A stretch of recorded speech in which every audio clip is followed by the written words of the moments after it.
நாங்க hello everyone. இந்த வீடியோல நாங்க தைப்பூசத்துக்கு சிறப்பான சிவன் பத்தி சில விஷயங்கள் சொல்ல போறோம். ஆரம்பிக்கலாமா?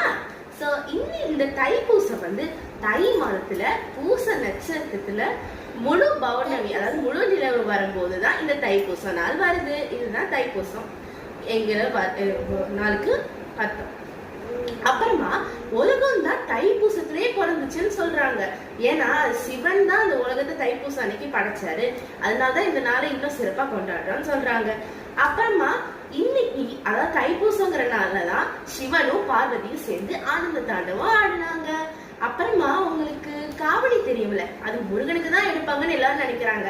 ஆனா கோவிந்தபாடின்னு ஒரு இடம் இருக்கு, உங்களுக்கு தெரியும், எல்லாருக்கும் தெரிஞ்சிருக்கும்னு நினைக்கிறேன். காஞ்சிபுரத்துல அந்த கோவிந்தபாடியில கோவிந்தபாடியில முத உலகத்திலேயே சிவனுக்கு அதுவும் விபூதி காவடி எடுத்திருக்காரு கோவிந்தர், அதாவது பெருமாள் சிவனை பத்தி புகழ் பாடிக்கிட்டே போனதுனால அந்த இடத்துக்கு பேரு கோவிந்தபாடின்னு வந்துச்சு. அதே கோவிந்தபாடிய கோவிந்தபாடின்னு எல்லாரும் மக்கள் பேச்சு வழக்குல மாத்திட்டாங்க. மாத்திட்டாங்க. அப்புறம் உங்களுக்கு கிரிவலம் தெரியல, நார்மலான நாள்லயே மக்கள் எல்லாரும் கிரிவலம் போவாங்க. அதுவும் இன்னைக்கு தைப்பூசத்துக்கு மட்டும் சொல்ல முடியுமா? தைப்பூசத்துல சிவ பக்தர்கள் முருக பக்தர்கள் 2 பேரும் சேர்ந்து குன்றம் இருக்கிற இடம் குமரன் இருப்பான்னு சொல்லுவாங்க. அந்த மாதிரி மலைகள்ல கிரிவலம் போவாங்க.